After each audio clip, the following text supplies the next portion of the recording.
ایک رات میرے بابا نے وارث ماموں کو گھر بلایا اور ان سے کہا کہ ہم چاند کی شادی کرنا چاہتے ہیں، آپ اس سے پوچھ دیں کہ اگر کسی کو پسند کرتے ہو تو ہم اس کی شادی اس سے کر دیں، ہم جو ہے نا وہ اس کی مرضی کے خلاف نہیں جائیں گے۔ تو میں نے ان سے کہا کہ آپ ایسا نہیں کر پائیں گے۔ انہوں نے کہا کہ نہیں، ہم کر سکتے ہیں۔ مجھے یہ تھا کہ مجھے پچھتاوا نہ رہے کہ میں نے شاید اس دن پاپا سے بات کرتی تو پاپا مان جاتے۔ تو میں نے ان سے کہا کہ پاپا میں ایک مسلمان مرد سے شادی کروں گی، آپ ایسا میرے لیے کر سکتے ہیں؟ اگر آپ کسی مسلمان سے میری شادی کریں گے تو ٹھیک ہے، میں شادی کرنے کے لیے تیار ہوں۔ میری گھر میں ایک سناٹا چھا گیا اور اس خاموشی کے بعد جو ہے یعنی سب فیملی والے رونے شروع ہو گئے۔ انہوں نے کہا کہ آپ اپنے مذہب میں واپس آ جاؤ، لیکن یہ ہے کہ میں دین اسلام قبول کر چکی تھی۔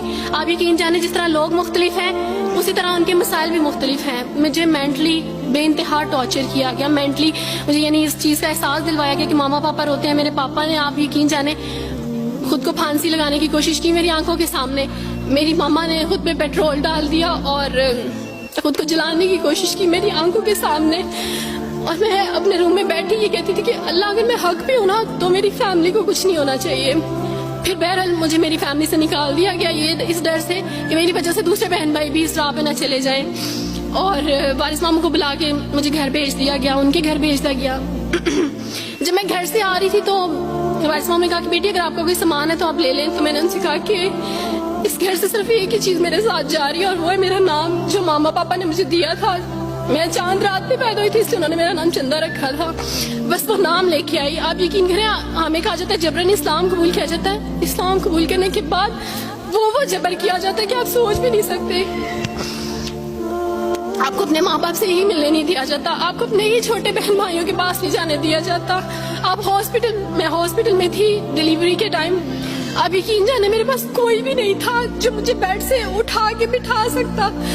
ایسے موقع پہ مجھے اپنے اپنوں کی ضرورت تھی، لیکن میرے اپنوں کے جبر نے میری ماما کو مجھ سے دور رکھا، میرے بہن بھائیوں کو۔ میرے کرسچن کولیگس نے ہی میری فیملی کو پریشرائز کیا کہ اس کو فیملی سے نکال دیں، کیونکہ اگر آپ اس کو ملیں گے تو مزید لوگ بھی عبدالوارث کی طرح، چندہ کی طرح اسلام قبول کریں گے۔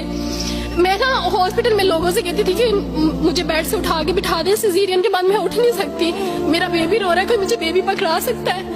آئیڈیا ہی نہیں تھا ہاسپٹل میں کیا کیا لے کے جاتے ہیں، میرے پاس ایک ایسا دوپٹہ نہیں تھا جو میں چینج کر سکتی۔ ایسے موقعوں پہ آپ یقین جانے آزمائش اور جبر اسلام قبول کرنے کے بعد ملتا ہے۔ مجھے آپ سب سے توقع ہے، آپ سب اسلامک اداروں سے توقع ہے کہ اب آپ ہمارے لیے سٹیپ لیں۔ ہمارے اپنوں نے تو ہمیں چھوڑ دیا، انہوں نے جو ہمارے ساتھ جبر کیا، اس جبر کے بدلے آپ ہمارے ساتھ نیکی کریں۔ اب آپ کیا سٹیپ لیتے ہیں نیو مسلمز کے لیے جن پر یہ الزام لگایا جاتا ہے کہ ان پہ جبر کیا جا رہا ہے؟ ہم پہ جبر نہیں، ہم پہ جبر اسلام قبول کروانے والوں نے نہیں کیا، بلکہ جن کے گھروں سے ہم آئے تھے اسلام قبول کرنے کے بعد جبر تو ان کی طرف سے تھا۔ بیٹھ کے روئی